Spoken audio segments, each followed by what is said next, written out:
Saya minta maaf, tapi kali ini saya terpaksa harus kembali mengkritik PDIP.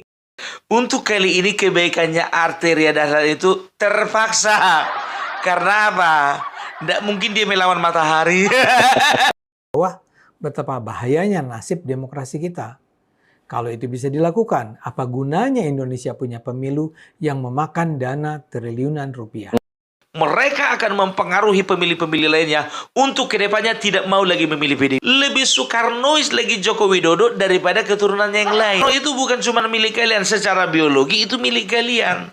Tapi secara kebangsaan Soekarno itu adalah milik kami semua. Ini bagi kami beliau adalah proklamator. Kalian siapa?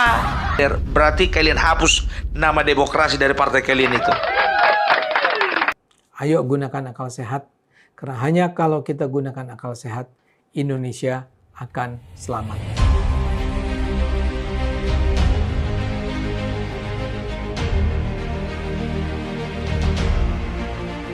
Ya, seperti yang sudah kita lihat barusan, begitu seriusnya Bang Ade Armando dan Opung Parbelak melucuti tabiat buruk PDIP, yang ternyata fenomena politik dinasti tumbuh subur di dalam partai besar ini. Selamat datang kembali di channel Ujang Halu. Buat kalian yang baru menemukan channel ini atau baru berkunjung ke channel ini, salam kenal. Nah, mari kita simak video lengkapnya untuk menambah wawasan kita tentang politik. Kalian tahu, kalaulah ada nominasi manusia yang paling baik di Indonesia ini, siapa yang dapat? Arteria Dahlan. Ih, baik kali orangnya virtual kalian. Baru ini aku ketemu sama orang sebaik dia. Coba bayangkan kalian, kursi DPR RI dikasih sama orang. Sedangkan aku, kalaupun dapat sama aku kursi DPRD tingkat 2, mati-matian ku bela, ndak ku lepas. Parang-parangan pun jadilah. Ini enggak. Tapi itulah risiko jadi petugas partai. Iya kan? Cemana mau dibilang petugas, ya kan? Saya minta maaf, tapi kali ini saya terpaksa harus kembali mengkritik PDIP. Ini terkait dengan para caleg terpilih dari PDIP yang seharusnya jadi anggota parlemen karena memperoleh suara terbesar dalam pileg, tapi tiba-tiba saja diganti oleh para politisi pilihan pimpinan partai. Apa yang dilakukan PDIP sangat tidak pantas. Dua caleg PDIP dengan suara terbesar di daerah pemilihan Jawa Timur 6, Sri Rahayu dan Arteria Dahlan diganti oleh keponakan Megawati, Romi Soekarno. Caleg PDIP dengan suara terbesar di Banten 1, Tia Rahmania diberhentikan dari partai dan kemudian diganti oleh Boni Triana. Caleg PDIP dengan suara terbesar di Jawa Tengah 5, Rahmat Handoyo juga diberhentikan dari partai dan kemudian diganti Didik Haryadi. Ini jelas mengkhianati prinsip demokrasi. Seharusnya yang duduk di parlemen adalah mereka yang memperoleh suara tertinggi. Itulah yang menyebabkan para caleg bertarung mati-matian di lapangan. Kini setelah hasil akhir atau yang seharusnya menjadi hasil akhir tercapai, tiba-tiba saja partai membatalkan pilihan rakyat dengan pilihan para petinggi partai. Bawaslu sudah menolak keputusan PDIP dalam kasus Tia dan Rahmat. Tia sendiri sudah memperkarakan pemecatannya ke pengadilan. Akan halnya Sri Rahayu dan Arteria Dahlan, nampaknya mereka sudah dengan ikhlas menerima keputusan penggantian mereka. Ikhlas terpaksa. Bagaimanapun apa yang terjadi sama sekali tidak boleh dibiarkan. Apa yang diberitakan media sudah cukup untuk menjelaskan pengkhianatan yang saya maksud. Saya mulai saja dengan kasus Jawa Timur 6 ya. Sri Rahayu dan Arteria Dahlan sama-sama mengundurkan diri. Pertanyaannya, bolehkah mereka melakukannya? Soal ini ada diatur dalam Undang-Undang Nomor 7 Tahun 2017 tentang Pemilu dan Peraturan KPU. Pertama, caleg terpilih boleh mundur bila dia terpilih untuk menduduki posisi eksekutif, misalnya jadi menteri. Kedua, kalau dia mundur atas permintaan sendiri, jadi dia mundur secara sukarela karena berbagai alasan seperti alasan pribadi, kesehatan, atau keputusan lain yang tidak terkait dengan partai. Ketiga, kalau dia terlibat dalam kasus hukum dan ada putusan pengadilan yang inkrah atau berkekuatan hukum tetap, misalnya mencuri. Keempat, kalau dia meninggal. Jadi sebenarnya ada sejumlah hal yang bisa menyebabkan seorang caleg diganti dengan caleg dengan urutan suara terbesar berikutnya. Tapi bila kondisi-kondisi tersebut tak terpenuhi, penggantian caleg terpilih tak bisa begitu saja dilakukan. Kalau setiap saat seorang caleg yang sudah menang kompetisi bisa mundur begitu saja untuk diganti caleg yang suaranya jauh di bawah, betapa bahayanya nasib demokrasi kita. Kalau itu bisa dilakukan, apa gunanya Indonesia punya pemilu yang memakan dana triliunan rupiah? Kasus Tia Rahmania tadi bisa dijadikan contoh. Tia menolak menyerahkan kursinya kepada Boni karena dia menganggap tidak ada alasan bagi partai untuk meminta dia diganti. Tia tidak masuk eksekutif, dia tidak berhalangan permanen, dia tidak sakit, dia tidak melakukan pelanggaran hukum, dan dia tidak meninggal. Jadi keputusan pimpinan partai tidak bisa begitu saja digunakan untuk menggantinya. Karena itulah dia melawan. Kasus Sri dan Arteria sebenarnya lebih sederhana karena keduanya menerima keputusan partai. Keduanya memutuskan mengundurkan diri dari kursi DPR yang sudah mereka peroleh. Dengan mundurnya Sri dan Arteria, yang mengisi kursi tersebut adalah Romi Soekarno, cucu mantan Presiden Soekarno. Romi adalah putra Rahmawati Soekarno Putri, adik kandung Megawati, sang ketua umum PDIP. Jadi Romi adalah keponakan dari Megawati. Tapi yakin aku jujur aja aku bilang sama kalian, untuk kali ini kebaikannya Arteria Dahlan itu terpaksa. Karena apa? Nggak mungkin dia melawan matahari. Wah, coba mau dibilang lagi.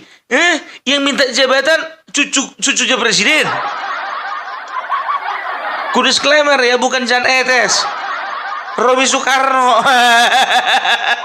Anaknya Rahmawati Soekarno Putri.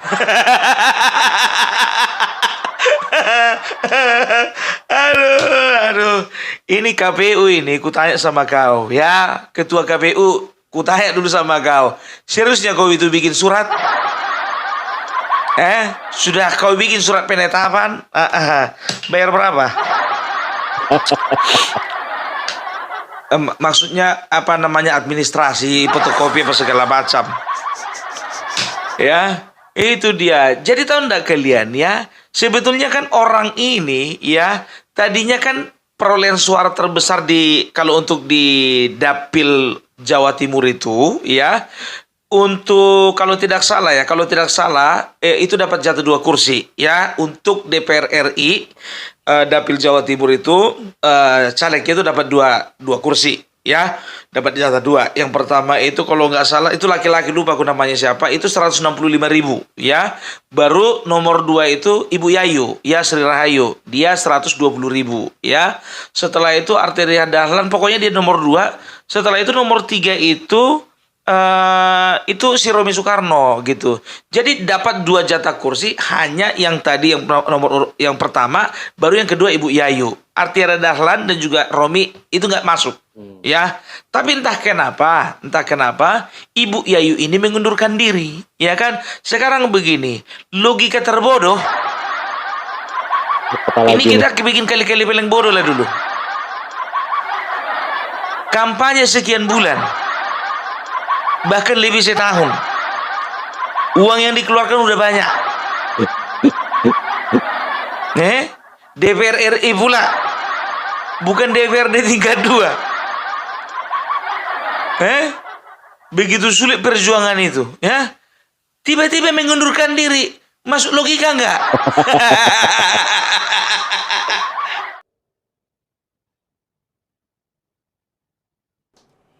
Kalau kita merujuk pada berbagai pemberitaan media, Romi punya masa lalu yang menarik.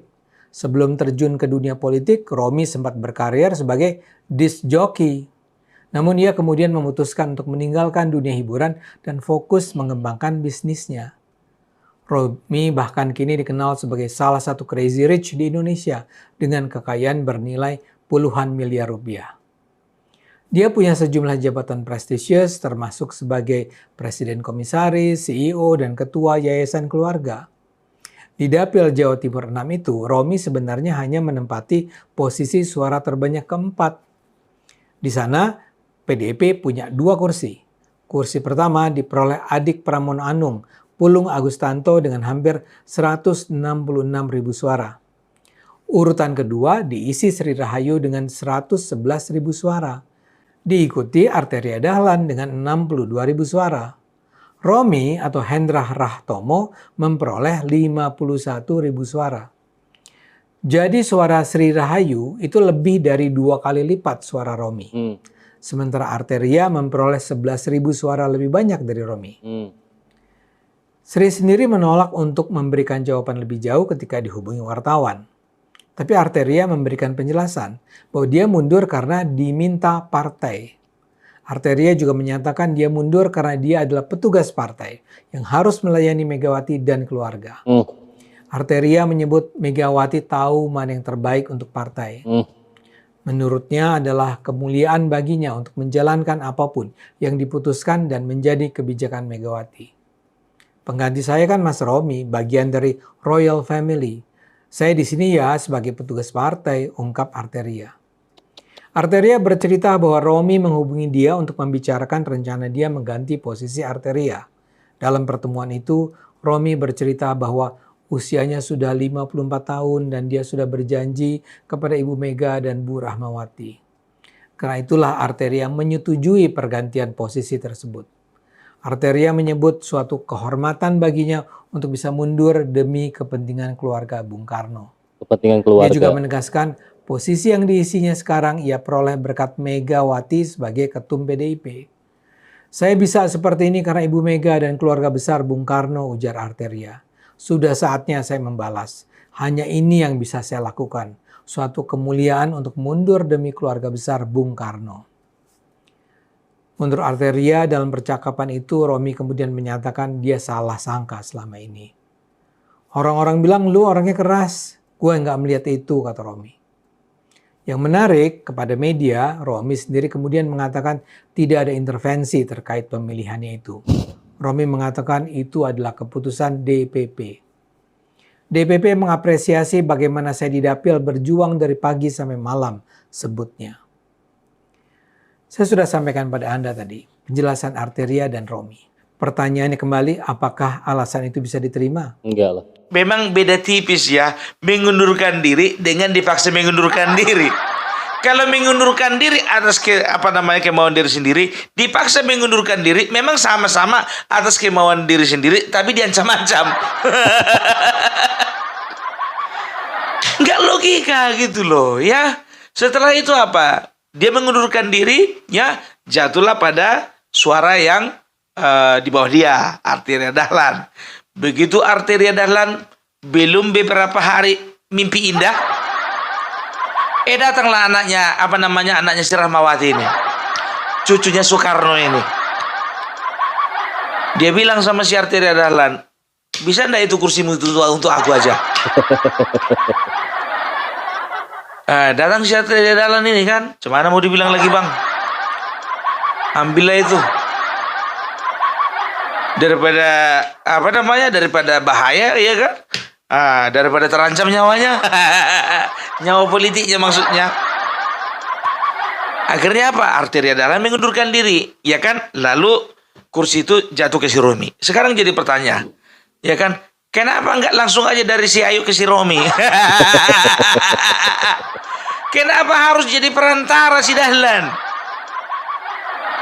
Estafet. Kan udah udah terlanjur dia mimpi indah. Gak ada perasaan kalian.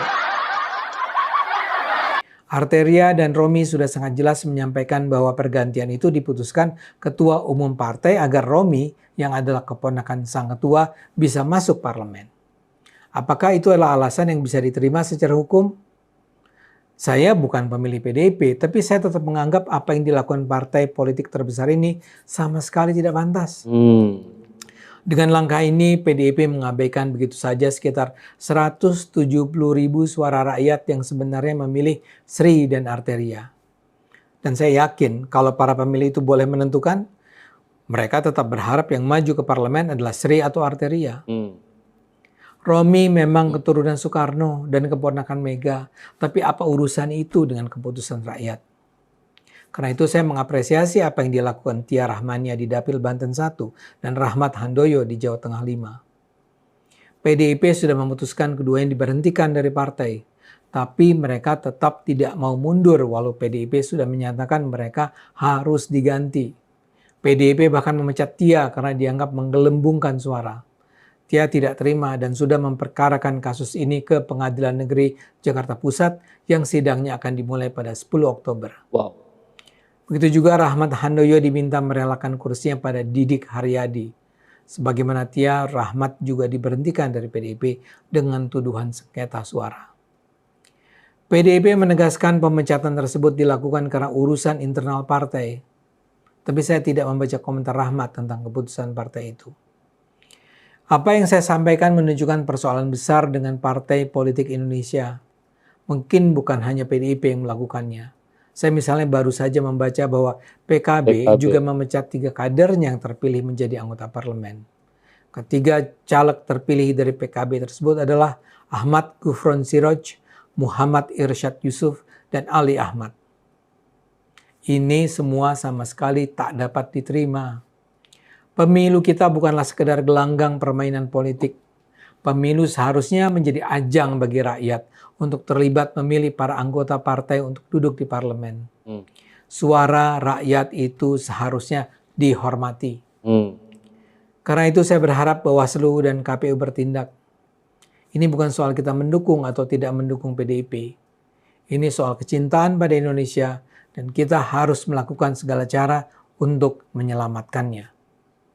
Ayo gunakan akal sehat, karena hanya kalau kita gunakan akal sehat, Indonesia akan selamat. Aku cek ya, aku cari-cari informasi mengenai Ibu Yayu ini. Sampai sekarang aku belum dapat belum dapat artikel apa yang menyebabkan beliau mengundurkan diri. Makanya aku bilang, aku percaya ini dipaksa mengundurkan diri nih. Itu dia, kecuali kayak siapa Mbak Tia Ramania itu, kalau itu memang dipecat. Itu dipecat. Yang ngirinya pula, ya kan ada pula alibi dan alasan untuk memecat dia. Itu dia. Ya, jadi itu dia ya. Makanya aku bilang saat ini ya ingat ya, PDIP tidak bisa lagi bersombong ria. Ya, tidak bisa lagi ya. Pokoknya untuk saat ini yang namanya kader-kader PDIP nggak bisa lagi ngomongin politik dinasti. Bungkam. Perhatikan kalian lihat Deddy Sitorus ya, yang namanya Deddy Sitorus 3 hari ini nggak bikin video. Deddy Sitorus 3 hari ini nggak keluar rumah. Deddy Sitorus nggak akan mungkin bikin video. Perhatikan kalian Deddy Sitorus, Masinton Pasaribu, setelah itu Adian Napitupulu, Jarod, ya kan. Ampa ini plus juga si si Hasto ya, yang 5 orang ini jujur ku bilang, dalam beberapa hari ini nggak akan singgung-singgung masalah dinasti. Kalau masih nyinggung ya malu ya. Aduh. Sekarang begini, ya kan. Kalau kita bicara mengenai dinasti, ya lebih kental mana dinastinya Megawati dengan Jokowi? Sekarang begini ya, Puan Maharani ketua dewan, ya kan, anaknya Puan Maharani menjadi anggota dewan di Jawa Tengah, keponakannya, anaknya Megawati lagi satu lagi, banyak. Nanti kalau ku bilang satu-satu nggak cukup nanti tempat ini. Iya, jadi itu dia. Jangan gara-gara yang satu eksekutif, yang satu legislatif jadi nggak kami sorot kalian, enak kali. Ya disorot lah. Coba bayangkan kalian lah dulu. Ini logikanya lah dulu ya. Kita lihat nanti ke depan ya. Nanti ke depan ya, untuk penetapan ketua DPR. Ketua DPR menurut Undang-Undang MD3 ya, bahwasanya yang menjadi ketua DPR itu adalah ya partai dengan perolehan suara terbanyak ya, pemenang pemenang pemilu legislatif. Ini kan pemenang pemilu legislatif kan memang betul ya PDIP. Tapi suara terbanyak itu Said Abdullah. Nomor 2 kalau nggak salah Kang Deddy Mulyadi. Nomor 3 itu adalah Ibas, ya, Edi Baskoro. Tahu kalian Puan Maharani nomor berapa? Kalau nggak salah nomor urut 5. Entah 5 entah 6. Tapi perhatikan kalian nanti. Kalau sempat ketua DPR RI tahun 2024-2029, kalau tidak ada perubahan Undang-Undang MD3, kalau memang masih juga Puan Maharani bukan Said Abdullah, itu artinya praktek politik dinasti masih berlaku di PDIP. Jadi kita bisa ambil kesimpulan bahwasanya sebagian besar kader PDIP adalah pelayan Ibu Mega, bukan pelayan rakyat. Ya, tahu ndak kalian? Ini akan memberikan efek domino. Kenapa bilang? Ya, karena kejadian ini, ya, ini akan terpublish dan masyarakat, apalagi pemilih-pemilih dari orang yang sudah mulai kecewa dari PDIP, mereka akan mempengaruhi pemilih-pemilih lainnya untuk kedepannya tidak mau lagi memilih PDIP. Karena ini terang benderang, ini sudah vulgar gitu loh, ya. Bisa dikatakan ini adalah sesuatu yang apa namanya, yang tidak bisa lagi ditutup-tutupi. Sekarang begini, 1000 kali dia itu cucunya presiden, ya, cucunya Soekarno, kualitasnya semana sih? Apa kita bisa jamin kalau anaknya presiden kualitasnya bagus? Sedangkan Gibran yang kualitasnya juga bagus, kalian olok-olok. Nggak percaya kalian, apalagi model kayak gitu. Sekarang begini, memang betul dia itu cucunya Soekarno secara biologis, ya. Dia itu adalah keturunannya Soekarno secara biologis. Tapi apakah jiwa nasionalisme dan juga ide-ide dan gagasannya Soekarno itu bisa otomatis diwariskan kepada keturunannya? Belum tentu. Makanya aku bilang lebih Soekarno, ya, kalau menurutku dan menurut banyak orang, lebih Soekarnois lagi Joko Widodo daripada keturunannya yang lain. Itu aku bilang, ya, Soekarno itu bukan cuma milik kalian secara biologi, itu milik kalian. Tapi secara kebangsaan Soekarno itu adalah milik kami semua. Karena apa? Bagi kami dia adalah founding father. Bagi kami dia itu adalah pendiri bangsa ini. Bagi kami beliau adalah proklamator. Kalian siapa? Jangan cuma gara-gara secara genetik kalian itu anak-anaknya atau kalian itu cucunya. Jadi otomatis kalian itu mewarisi jiwa nasionalismenya. Oh, belum tentu. Belum tentu.